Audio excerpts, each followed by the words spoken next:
It's not that high-performing teams get better results because they have different members of the team. High-performing teams do just about everything differently.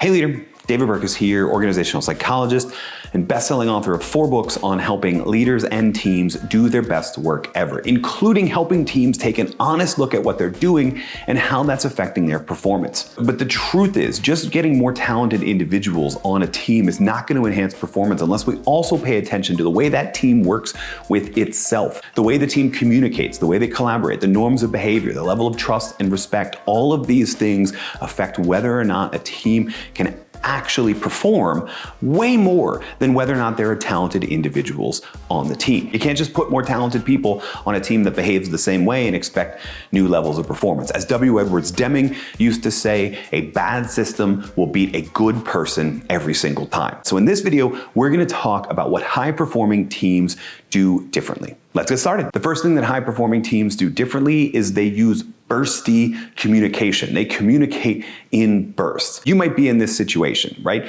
You work on a team, maybe you work on multiple teams, and as a result, it feels like you are in constant communication with the team. In fact, in recent years, maybe we've even felt like the key to being able to work better is to keep the team in sync much more often. But the end result of that is usually you're in meeting after meeting after meeting. You might even be in a meeting, looking at your email and scheduling another meeting to go to until you finally want to show up to that conference room or to that Zoom call with a shirt that says, "We just have to stop meeting like this." The truth is, you may not have to stop meeting like this, but you definitely have to stop meeting as often. According to 2 researchers, Christoph Riddell and Anita Williams-Woolley, it turns out that the teams that communicate in bursts, meaning they have short bursts of getting everybody in sync, communicating what needs to be communicating, and then pulling away and letting individual members of the team do their best work, those teams outperform teams that barely communicate and the teams that stay in constant synchronization. Now, this makes perfect sense in a work capacity, right? If you are always in meetings talking about the work, you're never actually doing the work. And so high-performing teams have figured out how to come together, how to get in sync quickly, and then how to move on to get the work that actually needs to get done.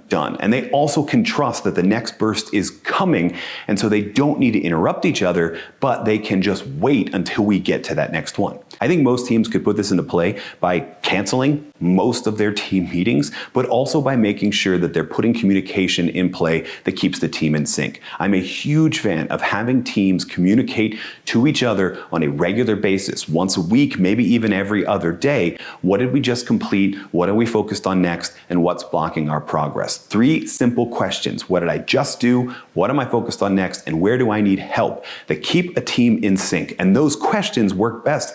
Not all the time, they work best in bursts. The second thing that high-performing teams do differently is they demonstrate respectful conflict. They're not trying to eliminate all conflict. And this, I think, is a huge misconception about teamwork and collaboration. The absence of conflict on a team doesn't signal positive teamwork. It signals a team that is either succumbing to groupthink. In other words, nobody has original ideas and nobody has any differences of opinion. And that's a problem because that causes massive blind spots.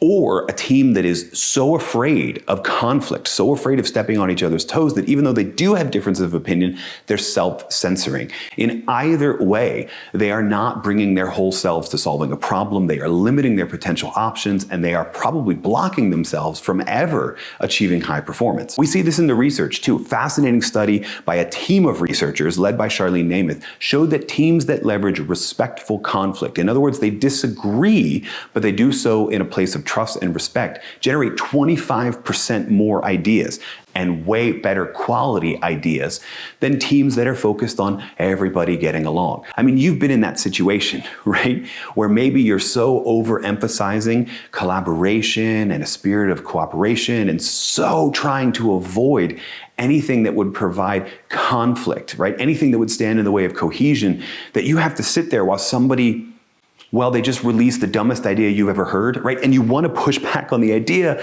but you're thinking, oh, I can't. Well, the best teams, the highest performing teams, utilize language that brings that conflict to bear, task-focused conflict to bear, but also does it in a way that makes sure the person still feels heard and still feels respected. If you want to get started doing this, then probably the best way is, as you're hearing that dumbest idea you've ever heard, take a minute and think about how you're going to push back. Don't push back on the person. Obviously, that would be personal conflict.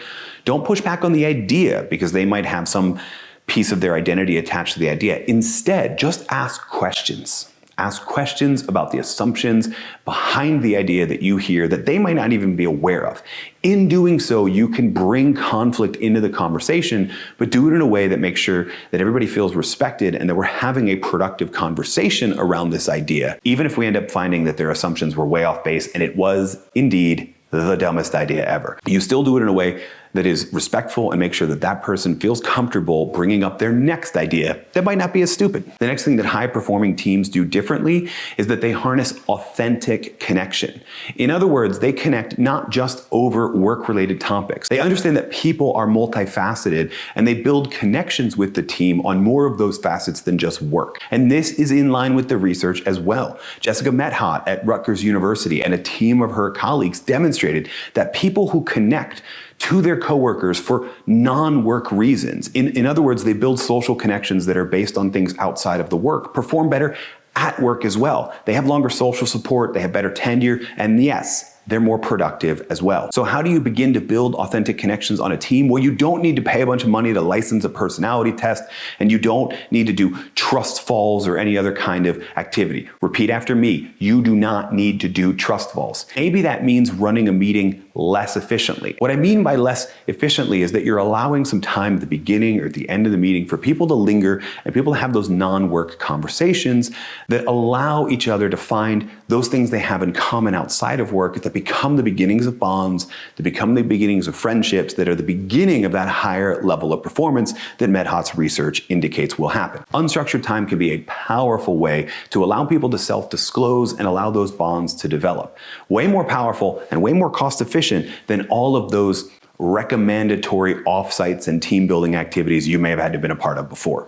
And the final thing that high-performing teams do differently is that they leverage generous appreciation. Generous appreciation, meaning that there is a constant element of praise and gratitude and appreciation going on in the team. We see this in research from Ron Friedman, for example, who showed that individuals on high-performing teams were 44% more likely to compliment or give praise to their colleagues and show appreciation for the work their colleagues do on any given day. And we know that positive appreciation, that feedback at work is important. We know that, we've known that for a while, and most organizations are seeking to leverage that in some capacity. But the interesting thing is, as soon as it becomes structured, it's becoming something that's inauthentic, and now we go back to number 3 around authentic connections. We want to create space and a culture where we don't have to force people to praise and appreciate each other, where it happens often. As a leader, this is where you really have to model the way by showing your team how to do it, by being generous and effusive in your praise and your appreciation, by taking the time often to compliment people's positive behaviors and also specify what that meant for you and for the team. And the truth is, you don't just have to model the way on generous appreciation. You have to model the way on all of it. You have to model the way being first to demonstrate authentic connection, usually by disclosing of yourself in a multifaceted way before other people feel comfortable in doing it. And you have to model the way in respectful conflict. When that dumbest idea you've ever heard of pops up, your team is going to be looking at you for how you respond, and that is the opportunity to teach your team how to do it respectfully. And of course, you have to model the way in bursty communication. You are not a better leader because you communicate all the time with your team. You're a better leader because you respect the time your team needs to perform, and that means you're seeking to cut down on their communication, make it less but better, make it bursty. And when you do that, bursty communication, respectful conflict, authentic communication, and generous appreciation, you'll have moved the needle on your team's culture. And after that, you'll see the needle move on their performance. And one day it'll move all the way in to the category where your team becomes a high-performing team, a team that does things differently and a team that's able to do their best work ever. And if you're changing your team's behavior in line with what high performers do differently, you may want to look at what high performers, individual members of your team, need to do differently as well. So you're going to want to check out this video on what high performers do differently. Seriously, that video, one right there.